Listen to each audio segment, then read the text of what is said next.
മന്ത്രാക്ഷരങ്ങളിലുള്ള 50 അക്ഷരങ്ങൾ തന്നെയാണ് ശരീരത്തിലുള്ളത്. ഈ മന്ത്രസിദ്ധി എന്താണെന്നും ഏത് ദേവത കൊണ്ടാണ് ഇത് ഉണ്ടായതെന്നും ഒക്കെ ഗ്രഹിക്കാൻ സാധിച്ചാൽ അതിനൊരു പ്രതിവിധി ഉണ്ടാക്കാനൊക്കെ സാധിച്ചേക്കും.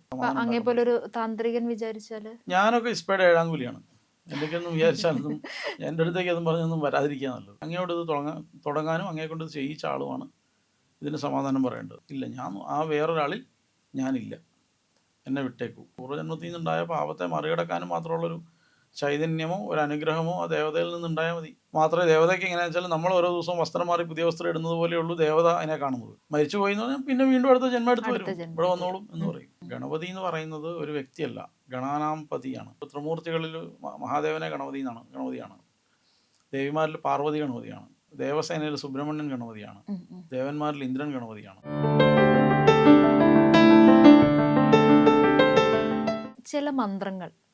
ചില മന്ത്രങ്ങൾ നമ്മൾ ഇതുപോലെ ചിട്ടവട്ടങ്ങളില്ലാതെയോ അല്ലെങ്കിൽ ഒരു ഗുരുമുഖത്തുനിന്ന് സ്വീകരിക്കാതെയൊക്കെ ചെയ്തു കഴിയുമ്പോൾ നമുക്ക് നമ്മുടെ ശരീരത്തിൽ പോലും നെഗറ്റീവായിട്ടുള്ള കാര്യങ്ങൾ സംഭവിച്ചേക്കാം.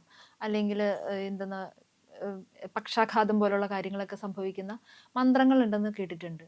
എന്തുകൊണ്ടാണ് അങ്ങനെയൊക്കെ സംഭവിക്കുക? ശരീരം അക്ഷരമയം ആയതുകൊണ്ട്. മന്ത്രാക്ഷരങ്ങളിലുള്ള 50 അക്ഷരങ്ങൾ തന്നെയാണ് ശരീരത്തിലുള്ളത്. ശരീരത്തിലെ മൂലാധാരം തൊട്ട് ആജ്ഞ വരെയുള്ള ചക്രങ്ങളിലെ 50 ദളങ്ങളിലാണ് 50 അക്ഷരങ്ങൾ പ്രകാശിക്കുന്നത്. ഈ 50 അക്ഷരങ്ങളുടെ 20 ആവർത്തനമാണ് സഹസ്രാരചക്രം. അക്ഷരമയമാണ് ശരീരം. ഒരു മന്ത്രം അനാവശ്യമായിട്ട് എവിടെയെങ്കിലും പിഴച്ചാൽ അത് ആ ദേവതയാണ് ബാധിക്കുന്നത്. അതുമായി ബന്ധപ്പെട്ട നാഡീവ്യൂഹത്തെ ബാധിക്കും. അത് ഫിസിക്കലി ബാധിക്കാം, മാനസികമായിട്ടും ബാധിക്കാം, സ്പിരിച്വലിയും ബാധിക്കാം. 3 തരത്തിലും ബാധിക്കാം. അപ്പൊ ഇങ്ങനെ ഒരു അബദ്ധവശാൽ അറിവില്ലായ്മ കൊണ്ട് ആർക്കെങ്കിലും ഇങ്ങനെ സംഭവിച്ചാൽ അതിനൊരു പ്രതിവിധിയുണ്ടോ? സാമാന്യഗതിയിൽ പ്രതിവിധിയില്ല. ബുദ്ധിമുട്ടാണ്, മരുന്നില്ലാത്തൊരു കാര്യമാണ്, ബുദ്ധിമുട്ടാണ്. പിന്നെ അതുപോലെ തന്നെ അത്ര സിദ്ധന്മാരായിട്ടുള്ള പുരുഷന്മാർക്ക് ഇവർക്ക് ഈ മന്ത്രസിദ്ധി എന്താണെന്നും ഏത് ദേവത കൊണ്ടാണ് ഇത് ഉണ്ടായതെന്നും ഒക്കെ ഗ്രഹിക്കാൻ സാധിച്ചാൽ അതിനൊരു പ്രതിവിധി ഉണ്ടാക്കാനൊക്കെ സാധിച്ചേക്കും. പക്ഷെ സാധാരണഗതിയിൽ ഒരു അസ്ട്രോളജർ വിചാരിച്ചാലൊന്നും ജ്യോതിഷൻ വിചാരിച്ചാലൊന്നും ഈ വിഷയത്തിൽ സമാധാനം. അങ്ങേപോലൊരു താന്ത്രികൻ വിചാരിച്ചാല് ഞാനൊക്കെ ഇസ്പയുടെ 7-ാം കൂലിയാണ്. എന്തൊക്കെയൊന്നും വിചാരിച്ചാലൊന്നും എൻ്റെ അടുത്തേക്ക് അതും പറഞ്ഞൊന്നും വരാതിരിക്കുക നല്ലത്. ചിലപ്പോൾ സാധിക്കുമായിരിക്കും, ഞാൻ നോക്കിയിട്ടില്ല. ഇങ്ങനെ പോയി ഇടപെട്ട് കുളമായെങ്കിൽ ആ കുളമാക്കിയവരെ തന്നെ വിളിക്കൂ എന്നാണ്, കുളമാക്കാൻ സഹായിച്ചവരെ വിളിച്ച് ശരിയാക്കൂ എന്നാണ് പറയാറ്. ഇന്നലെ ഒരാൾ വിളിച്ചതുപോലെ വീട്ടിൽ തറവാട്ടിൽ വന്നൊരു തന്ത്രി, കോഴിക്കോട് ഭാഗത്തുള്ളതാണ്. അദ്ദേഹം ശാക്തേയ പൂജ തുടങ്ങാൻ പറഞ്ഞു. തുടങ്ങിയതിന് ശേഷം മൊത്തം കുഴപ്പമായി, ഞങ്ങൾ സാമ്പത്തികമായിട്ട് തകർന്നു പോയി, വയറൊക്കെ പ്രശ്നത്തിലായി, അപ്സെറ്റ് ആകുന്നു, രക്ഷിക്കണം. പറ്റില്ല, ഒറ്റ വാക്ക് പറ്റില്ല. അത് പിന്നെ ആരെയാണ് ഞാൻ കോണ്ടാക്ട്? അങ്ങയോട് ഇത് തുടങ്ങാനും അങ്ങയെ കൊണ്ട് ചെയ്യിച്ച ആളുമാണ് ഇതിന് സമാധാനം പറയേണ്ടത്. അപ്പോൾ അത് വേറെ ഒരാളെ കൊണ്ട് നോക്കിക്കാൻ പറഞ്ഞു. ഇല്ല, ഞാൻ ആ വേറൊരാളിൽ ഞാനില്ല, എന്നെ വിട്ടേക്കൂ. ലക്ഷം തരാമെന്ന് പറഞ്ഞാലും പറ്റില്ല. കാരണം പറ്റില്ലാത്ത കാര്യമാണ്. വെറുതെ ഞാൻ ഇടപെട്ട അയാളുടെ പൈസ കളയുന്നതിനാണ്. എനിക്ക് പറ്റാത്ത വിഷയമാണ് ഇടപെടണം. പറ്റുന്ന കാര്യങ്ങൾ തന്നെ ചെയ്യാൻ സമയമില്ല. അതെ. അപ്പോൾ ഇതുപോലുള്ള കാര്യങ്ങൾ നമ്മുടെ ശരീരത്തിൽ ആദ്യം ബാധിക്കുന്നത് നമ്മുടെ വയറ്റിലാണ്, അല്ലെങ്കിൽ നമ്മുടെ ഉദരഭാഗത്താണെന്ന് പറയുന്നുണ്ടല്ലോ. ഇപ്പൊ തന്നെ അങ്ങ് പറഞ്ഞ അനുഭവം അവരുടെ ഉദരത്തിൽ നിർബന്ധമൊന്നുമില്ല. ഇല്ല. ആധാര ചക്രങ്ങളിൽ ഏതുമായി ബന്ധപ്പെട്ടാണ് പ്രശ്നം ഉണ്ടാകുന്നത് അനുസരിച്ചാണ്. ഇപ്പം മൂലാധാര ചക്രത്തിലാണ് ഇതിന്റെ കുഴപ്പമുണ്ടായതെങ്കിൽ മൂലാധാര ചക്രം ഭൗതികമായ ഫിറ്റ്നസിനെയും ധനത്തെയും ബാധിക്കും. അതായത് ആളുടെ ശാരീരികക്ഷമതയും ബാധിക്കും, ധനവും ബാധിക്കും. അത് സ്വാധിഷ്ഠാന ചക്രത്തിലാണെങ്കിൽ ലൈംഗികപരമായിട്ടുള്ള ഗ്രന്ഥികളെ ബാധിക്കാം. അതുപോലെ തന്നെ മൂത്രാശയ രോഗങ്ങൾ ഉണ്ടാക്കാം, ഇമോഷണൽ ഇംബാലൻസ് ഉണ്ടാക്കാം. അത് മണിപ്പൂര ചക്രത്തെ ബാധിച്ചാൽ ദഹനത്തെ ബാധിക്കാം. അതുപോലെ തന്നെ മണിപ്പൂര ചക്രത്തെ ബാധിച്ചു കഴിഞ്ഞാൽ ഉണ്ടാകുന്ന പ്രശ്നം എന്ന് പറഞ്ഞാൽ ഓജസ്സില്ലാണ്ടാവും. അത് അനാഹത ചക്രത്തിലാണ് ബാധിക്കുന്നതെങ്കിൽ ശ്വാസോച്ഛ്വാസത്തെ ബാധിക്കാം, ഹൃദയത്തെ ബാധിക്കാം. അതുപോലെ തന്നെ അഹങ്കാരം വർദ്ധിക്കാം, അഹങ്കാരം അങ്ങ് ഉച്ചിയിലെത്തും, അത് തിരിച്ചറിയാൻ പറ്റില്ല. പിന്നെ അത് വിശുദ്ധി ചക്രത്തിലാണ് ബാധിക്കുന്നതെങ്കിൽ തൊണ്ടയെ ബാധിക്കാം. അതുപോലെ ആ ലൈനിൽ ബാധിക്കാം.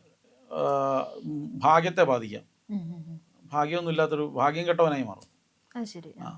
അതുപോലെ സിദ്ധികൾ നഷ്ടപ്പെടും, പാട്ടുപാടാനൊക്കെയുള്ള സിദ്ധി ഉണ്ട്, അതൊക്കെ പോകും. അത് തന്നെ ആജ്ഞാചക്രത്തെ ബാധിച്ചാൽ തലവേദന ഉണ്ടാക്കാം, തലയിൽ ഈവൻ സെറിബ്രൽ ഹെമറേജ് പോലുള്ള എന്തെങ്കിലും സാധനം വരെ ഉണ്ടാക്കാം. അതാണ് ഈ പക്ഷാഘാതം പോലുള്ള കാര്യങ്ങൾ, സ്ട്രോക്ക് പോലുള്ളതൊക്കെ ബാധിക്കാം. സഹസ്രാരചക്രത്തിലാണ് വരുന്നതെങ്കിൽ അതിനെ ബാധിക്കുന്ന സഹസ്രാരചക്രം സാധാരണഗതിയിൽ ഒന്നും അങ്ങനെ ബാധിക്കാറില്ല. കാരണം ആജ്ഞ വരെ എത്തുമ്പോൾ തന്നെ തീരുമാനമാവും. സഹസ്രാരത്തിലേക്ക് കൊണ്ടുപോകാനുള്ള സമയമൊന്നും വരികയില്ല. അങ്ങനെ ആണെങ്കിൽ സഹസ്രാരത്തിന് എന്തെങ്കിലും പ്രശ്നം വന്നാലാണ് ബാധ പോലെ കാണിക്കുക. പൊസസ്ഡ് ആയ പോലെ അയാൾ പെരുമാറും. അതായത് മാനസികമായിട്ടുള്ള പ്രശ്നങ്ങൾ. അയാൾ വേറെ ആളായി മാറും. അത് ശരി. ഇതെല്ലാം ഈ ബാധിക്കാം. ഇത് പെരുവിരൽ മുതൽ മുടി വരെയുള്ള എന്തിനേയും ബാധിക്കാം. എവിടെ ബാധിക്കുമെന്ന് പറയാൻ പറ്റില്ല. കാരണം സപ്തധാതുക്കളാണ് ഇതിനകത്തെല്ലാം. നമ്മൾ ഈ മഗ്നീഷ്യം, സിങ്കൊക്കെ പോലുള്ള സാധനങ്ങളാണ്, കാൽസ്യം ഒക്കെയാണ് ഇതിന് നമുക്ക് പ്രവർത്തിക്കാനുള്ള സാധനം തരുന്നത്. ആദ്യം ചൈതന്യക്ഷയം ഉണ്ടാക്കുന്നത് കാൽസ്യത്തിനാണ്. കാൽസ്യം ഡിപ്ലീഷൻ ഉണ്ടായിട്ട് എല്ലിനും പല്ലിനും ബലം പോകും. പിന്നെ അത് കഴിഞ്ഞിട്ട് ഓരോ ധാതുവിൻ്റെ ക്ഷയം അനുസരിച്ചിട്ട് ഓരോ തരത്തിലുള്ള അസുഖങ്ങളെ ഉണ്ടാക്കും.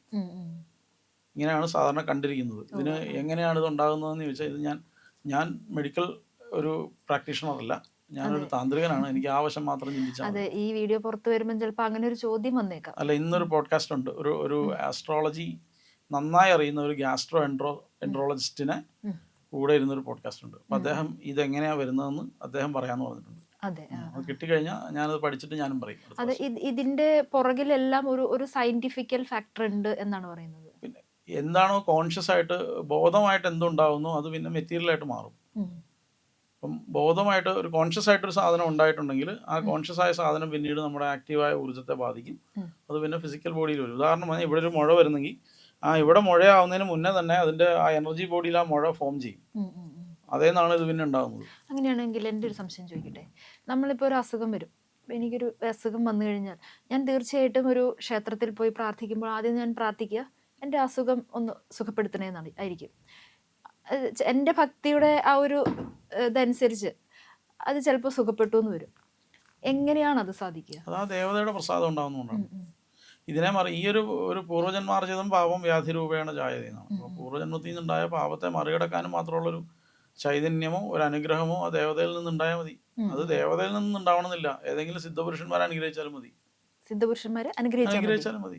സത്യസായിബാബയുടെ കഥയിലൊക്കെ ഉണ്ടല്ലോ, ഒരുപാട് നടത്തിയതൊക്കെ. അങ്ങനെ ഉണ്ടാകാൻ പാടില്ലായില്ല. പക്ഷെ അത് കരുതി എല്ലാവരും സിദ്ധപുരുഷന്മാരാണെന്നും എല്ലായ്പ്പോഴും അവരത് ചെയ്തുകൊള്ളണമെന്നൊന്നും നിയമം നിർബന്ധമൊന്നുമില്ല. അത് നമ്മുടെ ഭക്തിയുടെ ഒരു റേഞ്ച് അനുസരിച്ചിരിക്കും. ഭക്തി തന്നെ ആവില്ല. നിങ്ങളെ കൊണ്ട് ഒരുപാട് കാര്യങ്ങൾ പ്രകൃതി നിശ്ചയിച്ച് വെച്ചിട്ടുണ്ടെന്ന് വയ്ക്കാം. അങ്ങനെയാണെങ്കിൽ അതിന് വേണ്ടുന്ന ഒരു പരിഗണന തരും. അവിടെ ഭക്തിക്കൊന്നും ചിലപ്പോൾ സ്ഥാനം ഉണ്ടായെന്ന് വരില്ല. വളരെ ഭക്തനായിട്ടുള്ള ആളാണെങ്കിൽ ചിലപ്പോൾ അതുപോലെ പ്രാർത്ഥിച്ചാൽ അടുത്ത ജന്മത്തിൽ ഈ അസുഖമൊന്നും ഇല്ലാത്തൊരു നല്ല ജന്മം തരാമെന്ന് വിചാരിക്കും. ഇത് നമ്മളെ സംബന്ധിച്ച് ശരീരം പോകുമ്പോൾ എല്ലാം അവസാനിക്കുകയാണ്. ദേവതയെ സംബന്ധിച്ച് അങ്ങനെയല്ല. ഇത് നമ്മൾ ദിവസവും വസ്ത്രം മാറുന്ന പോലെയുള്ളൂ ദേവതയ്ക്ക്. അതായത് ആ ശക്തി ഇവിടെ തന്നെ ഉണ്ട്. അല്ല, ഒരു ദേവത ഇപ്പം എലിസബത്ത് പ്രാർത്ഥിക്കുമ്പോൾ എലിസബത്തിനെ കാണുന്നത് എലിസബത്ത് ആയിട്ടല്ല. അവിടെ എലിസബത്തിന്റെ ഉള്ളിലെ ജീവാത്മാവിനെയാണ് അവിടെ ദർശിക്കുന്നത്. ആ ജീവാത്മാവ് ഓരോ ശരീരം മാറി മാറി സ്വീകരിക്കുന്നത് പോലെ മാത്രമേ ദേവതയ്ക്ക് എങ്ങനെയാണെന്ന് വെച്ചാൽ നമ്മൾ ഓരോ ദിവസവും വസ്ത്രം മാറി പുതിയ വസ്ത്രം ഇടുന്നത് പോലെയുള്ളൂ ദേവത അതിനെ കാണുന്നത്. അപ്പം മരിച്ചു പോയി എന്ന് പറഞ്ഞാൽ പിന്നെ വീണ്ടും അടുത്ത ജന്മം എടുത്ത് വരും, ഇവിടെ വന്നോളും എന്ന് പറയും. അത്രേ ഉള്ളൂ. അപ്പോൾ ഈ ജന്മം കൊണ്ട് തന്നെ ദേവത എല്ലാം പ്രസാദിപ്പിച്ച് തന്നോളണം നിർബന്ധമൊന്നുമില്ല. ചിലപ്പോൾ അടുത്ത ജന്മത്തിലാവാം, അതിൻ്റെ അടുത്ത ജന്മത്തിലാവാം, എങ്ങനെ വേണമെങ്കിലും ആവാം. ഇപ്പോൾ ആഗ്രഹങ്ങൾ, ഇപ്പം നമുക്കൊരു പ്രത്യേക ഇൻറ്റൻഷൻ, പ്രത്യേക ഒരു ആഗ്രഹം സാധിക്കണമെന്നുണ്ടെങ്കിൽ നമ്മളൊരു ദേവതാ സങ്കല്പം വെച്ചിട്ട് അങ്ങനെ പ്രാർത്ഥിക്കാറുണ്ട്. ഇപ്പോൾ ഇന്ന ദേവതയോട് ഞാൻ പ്രാർത്ഥിച്ചു കഴിഞ്ഞാൽ, അല്ലെങ്കിൽ ഇന്ന ക്ഷേത്രത്തിൽ ഞാൻ പോയി പ്രാർത്ഥിച്ചു കഴിഞ്ഞാൽ എൻ്റെ ആഗ്രഹങ്ങൾ പെട്ടെന്ന് സാധിച്ച് കിട്ടും എന്ന് നമ്മൾ പറയാറുണ്ട്. അത് എത്രത്തോളം അതിൻ്റെ ഒരു പിന്നിലത്തെ ഒരു കാര്യം എന്താണ്? അത് ആ ക്ഷേത്രം പ്രതിഷ്ഠിച്ച തന്ത്രി ആ സമയത്ത് കൊടുത്ത സങ്കല്പങ്ങൾക്കാണ് വാല്യൂ എന്ന് പറയുന്നത്. അപ്പം ഇവിടെ ഇത് ധന്വന്തരി മൂർത്തിയാണ്, ഇവിടെ വന്ന് ഭജിക്കുന്നവർക്കും ഇവിടെ നമസ്കരിക്കുന്നവർക്കും അസുഖം മാറട്ടെ എന്നൊരു സങ്കല്പമാണ് അദ്ദേഹം കൊടുത്തിരിക്കുന്നതെങ്കിൽ ആ സങ്കല്പത്തിനനുസരിച്ചിട്ടുള്ള പൂജാക്രമങ്ങളെ നിശ്ചയിച്ചിട്ടുണ്ടാവും. ചിലപ്പോൾ ഔഷധങ്ങളെ വരെ നിശ്ചയിച്ചിട്ടുണ്ടാവും. അപ്പം അങ്ങനെ ഉണ്ടെങ്കിൽ അത് പാലിച്ചു പോവുകയാണെങ്കിൽ മാറും, സംശയമൊന്നുമില്ല, മാറും. മനുഷ്യൻ്റെ പുരുഷാർത്ഥങ്ങളെ സാധിപ്പിക്കാനാണ് ക്ഷേത്രങ്ങളും. ധർമ്മം, അർത്ഥം, കാമം, മോക്ഷം ഇതിനെ സാധിപ്പിക്കാനാണ് ക്ഷേത്ര പദ്ധതി തന്നെ ഉണ്ടാക്കിയിരിക്കുന്നത്. കുഴപ്പം പറ്റുന്നത് എന്താണെന്ന് വെച്ചാൽ ക്ഷേത്രത്തിന് വെളിയിലേക്ക് പോകാനുള്ള മാനസികാവസ്ഥ ഇല്ലാതെ ഇപ്പോൾ ആളുകൾക്ക് ക്ഷേത്രത്തിൽ കുടുങ്ങും. ക്ഷേത്ര പദ്ധതിക്കകത്ത് കുടുങ്ങിപ്പോയിട്ട് അഭിരമിച്ച് പോകും. അതായത് ഒരു ഡിപ്പെൻഡൻസി വരും.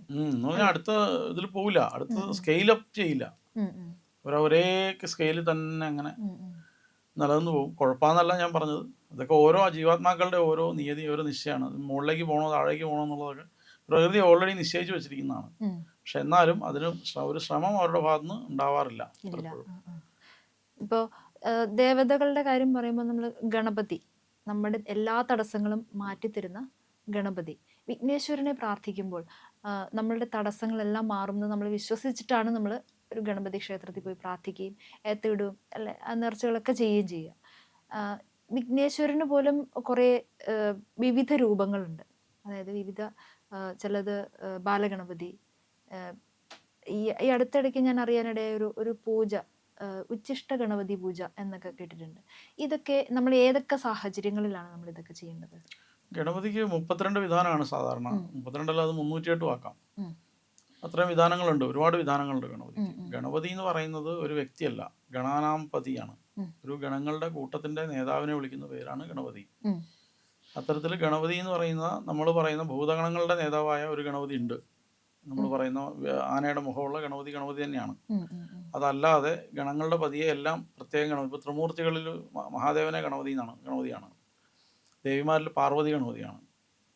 ദേവസേനയിൽ സുബ്രഹ്മണ്യൻ ഗണപതിയാണ്. ദേവന്മാരിൽ ഇന്ദ്രൻ ഗണപതിയാണ്. ജലദേവതകളിലെ വരുണനാണ് ഗണപതി. അങ്ങനെ എല്ലാവർക്കും ഗണപതി സങ്കല്പം. പഞ്ചഭൂതങ്ങളിൽ അഗ്നിയാണ് ഗണപതി. അതുകൊണ്ടാണ് ഗണപതിക്ക് ഹോമമായിട്ട് കഴിക്കുന്നത്.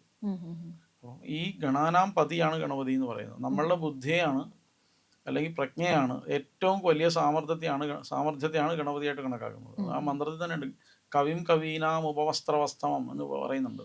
അങ്ങ് ബുദ്ധിമാന്മാരിൽ വെച്ച് ഏറ്റവും വലിയ ബുദ്ധിമാനാണല്ലോ എന്നാണ്. അപ്പം വ്യാസൻ, തത്വത്തിലെ ഋഷിമാരിൽ വ്യാസൻ ഗണപതിയാണ്. പക്ഷെ വ്യാസൻ മഹാഭാരതം എഴുതാനായിട്ട് വിളിച്ചത് വേറൊരു ഗണപതിയാണ്.